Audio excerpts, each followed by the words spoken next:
after that heartbreaking loss to the Cincinnati Bengals, I think it was pretty evident that there was one good thing to come out of that loss, right? That was Ty Chandler. Ty Chandler has been somebody that I have liked ever since the Vikings ended up grabbing him.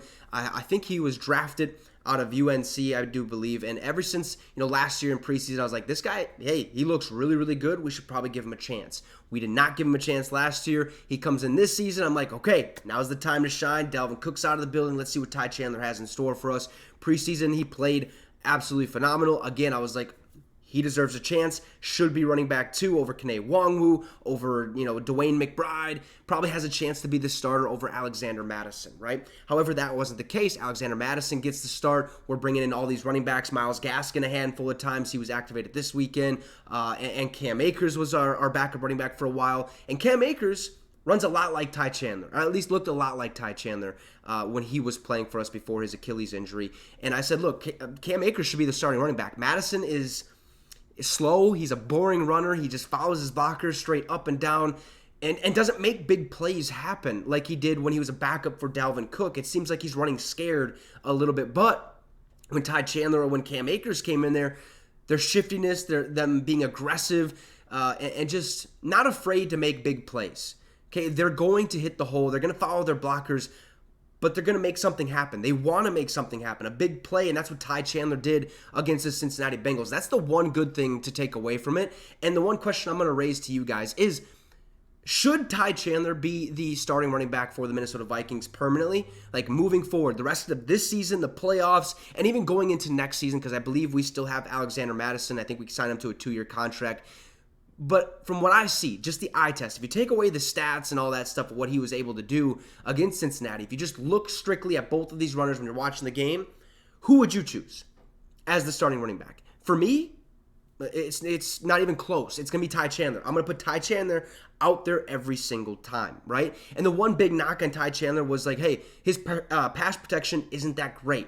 But you put him out on a pass, he could probably catch better than Alexander Madison. So it's kind of weird, right? And that's kind of what was holding him back. That's what was holding him back from being the starting running back, because Madison is just a better pass blocker, right? But after what I seen out of Cincinnati, there's an interesting stat that we're all going to take a look at here in just a second from an article of where he's way better than what he was earlier in the season. So let's get to this article that talks about why Ty Chandler should permanently be the starting running back moving forward and into the playoffs, or the article basically states why he should be the starting running back moving forward for the Minnesota Vikings. But before we do that, make sure to subscribe to the channel. We're 10 subs away from 1,100. Let's try to hit that by the end of this week or by Christmas, okay? Next Monday, 10 subs. I know we can do it. So let's get right to this article, why Ty Chandler should permanently be the starting running back for the Minnesota Vikings. It says, maybe Ty Chandler should have been the Vikings running back 1 all year long. Pass protection, be damned.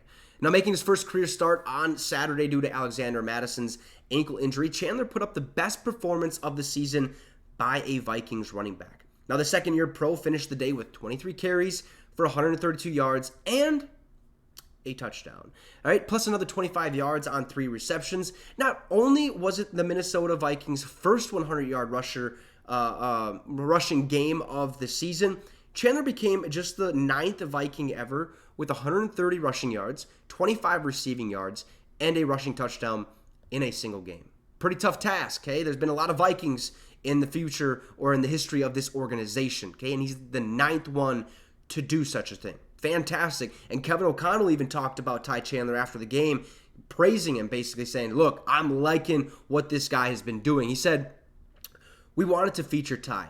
Okay, I think he had every carry but one from the running back position on Saturday. Great cuts a couple times on some unblocked crack forced corners. He made a great cut on the long run to get us down there for that last touchdown. He's finding it. He's seeing it. Okay, he's getting better and better, and he had some really nice protection pickups on some of those pass plays as well. Huge growth day for him. I look forward to keeping him going. Absolutely love where Ty Chandler is at right now. At the beginning of the season, it was not as great, but he's starting to mold into this veteran running back, starting to look like a starting running back in this league, what it takes. Now, he brought up that pass protection. He did a pretty decent job, and it said that the pass protection, okay, is a key one. That was ostensibly been the biggest reason why Ty Chandler has been behind Alexander Mattison and also Cam Akers, okay, for a little while on the depth chart this season.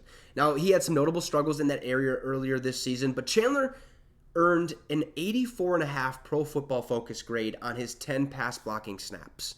Okay, that was against the Bengals, and he allowed 0 pressures. That is fantastic. He was able to pick up the blitzes. He was able to make reads, keep Nick Mullins as protected as possible, even though it was tough at some times. But an 84.5 Pro Football Focus grade, 0 pressures for Ty Chandler. That is exactly what you need a running back to do. Okay, it's a tough job. He played phenomenally in not only the pass blocking or the protection part of his game, but also in the rushing and receiving part of his game. 132 rushing yards, a touchdown, 25 receiving yards. I mean, that is just absolutely phenomenal. Now, if he can consistently, be above average in that area of the game, there's no reason why he shouldn't be the Vikings' #1 running back for the rest of this season and into 2024. Mattison will have a role, okay, once he's healthy, obviously, signed him to that 2-year contract. He's going to have to be a part of the team. But Chandler brings a big play ability that the Vikings need out of their ground game. We've talked about it many, many times. Mattison runs with his blockers, and he's going to get you 1 to 2 yards. Maybe every once in a blue moon, he's going to get you 5. But Ty Chandler, Cam Akers, when he was healthy, these guys make plays happen with their feet. Okay, they run with a purpose. They run aggressively. They don't care if they're going to get tackled behind the line or even get a 1-yard gain. They don't care because the opportunity to get 10 yards compared to 2 is better to them.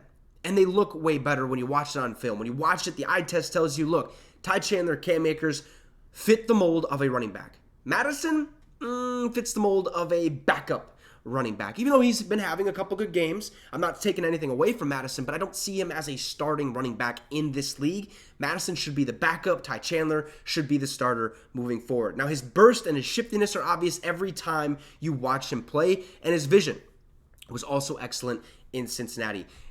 I think if you said Alexander Mattison should be the starter moving forward, I won't agree with you. I think you're crazy.